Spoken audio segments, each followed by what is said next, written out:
हरिः ॐ सहना भवतु सहनौ भुनक्तु सह वीर्यं करवावहै तेजस्विनावधितमस्तु मा विद्विषावहै। ॐ शान्ति शान्ति शान्तिः। नैवेह किञ्चनाग्र आसीत् मृत्युनैवेदमावृतमासीत् असनाया हि मृत्युः तन्मनो कुरुतम् आत्मन्मीष्यामिति शोर्चन्न चरत् तस्यार्चत आपो अजायन्त अर्चते वै मेकमभूदिति तदेवार्कस्यार्कत्वं कं ह वा अस्मै भवति य एवमेतदर्कस्यार्कत्वं वेद। आपो वा अर्कः तद्यपांशर आसीत् तत्सहन्यतं सा पृथिव्यभवत् तस्यामस्राम्यत् तस्य श्रान्तस्य तप्तस्य तेजो रसो निरवर्तताग्निः। Now the meaning of this Vedic mantra. Before creation, nothing was in existence. This world was enveloped by death in the form of hunger, voracity. For hunger is death. He thought, may I have a mind. Then he created the mind. He, worshipping himself, moved about during his worship. Water was produced. Then he thus thought, water was produced while I was worshipping. Therefore, this is the fire so called because it has the nature of brightness and pleasure.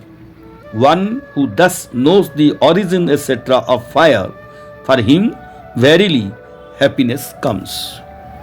This Upanishadic mantra opens with the unmanifested condition of this universe before the creation of the mind and the rest. Everything was devoid of name and form. The creation was in its dormant state. The five great principles were in their unmanifested state. There was neither cause nor effect preceding the manifestation of this universe. So, this mantra may give rise to many objections that are raised by the nihilistic school of philosophy. Was it altogether void? For the Shruti says that there was nothing before creation, which indicates the absence of both cause and effect.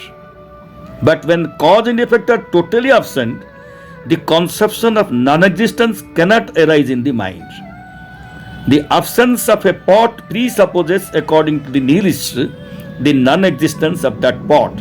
If this view is to be taken as correct, if the non-existence of the effect is to mean the total non-existence, then there would arise the great danger of disharmony in the Shruti texts themselves.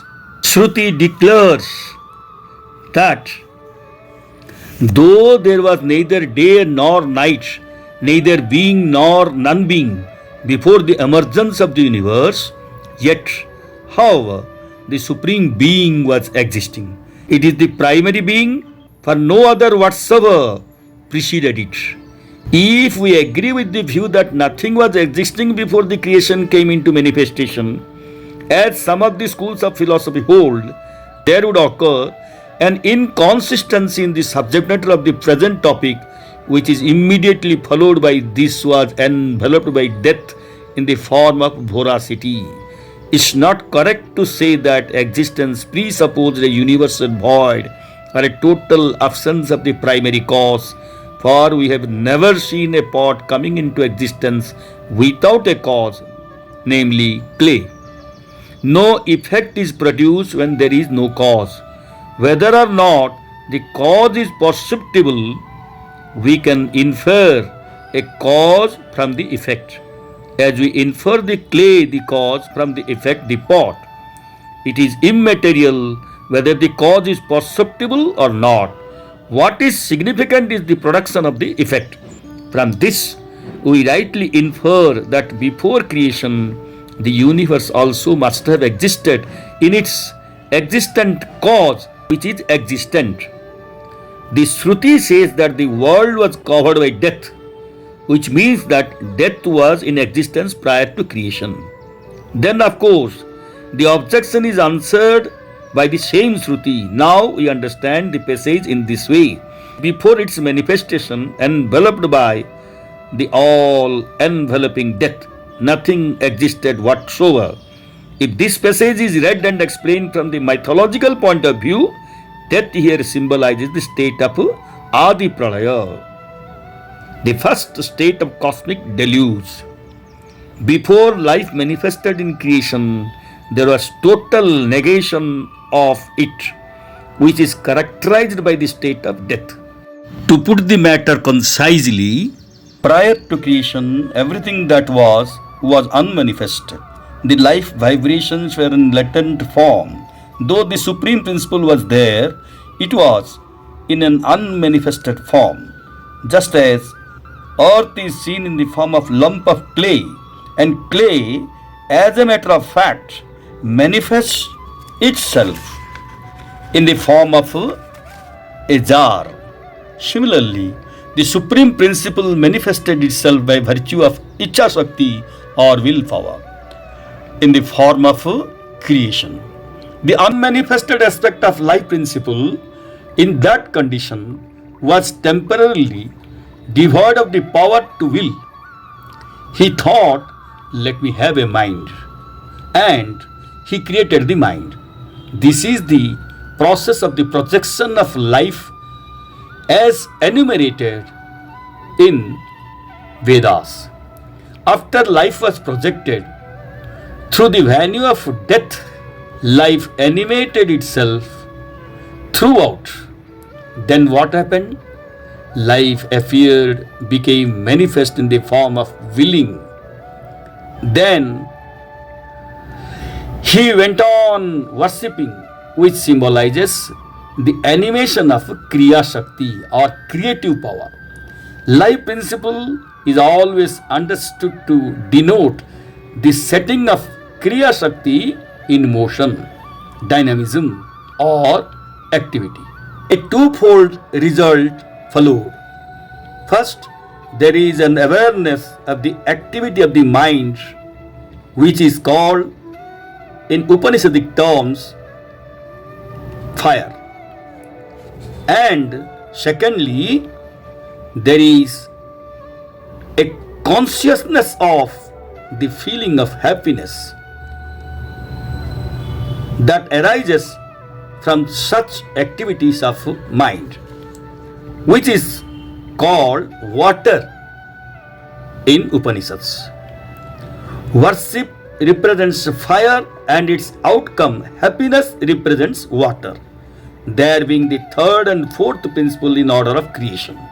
The life principle became immensely delighted, for creation has taken place. He discovered that while setting his Kriya Shakti, the power of dynamism in motion, water, the life principle, had sprung up. He became aware of his Kriya Shakti, which was animating all through the soul force. It gave him delight, as it were. As already stated, fire is the third principle and water the fourth. Space and air precede them in the act of creation. One who knows the origin of etc. of the fire element as Kriya Shakti in the order of creation, for him happiness comes. So we can conclude that happiness is related to the life principle in man. Then that which was frothed in water solidified, and solid substance which was formed in water is earth, the fifth and the last principle in the order of manifestation.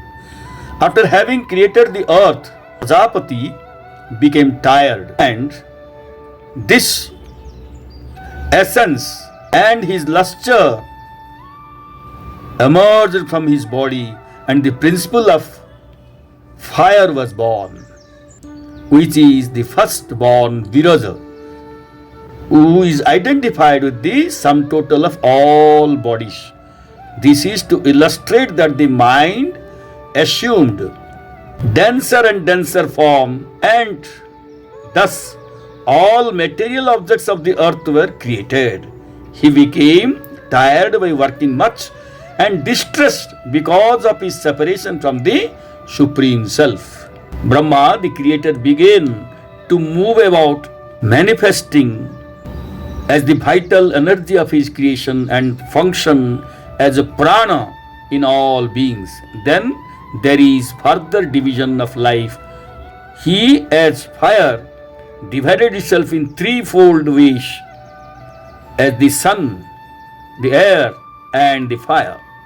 One principle became multiplied, vitalizing all, through sun, pervading all space through air, and sustaining all life in all beings through prana. Hari Om.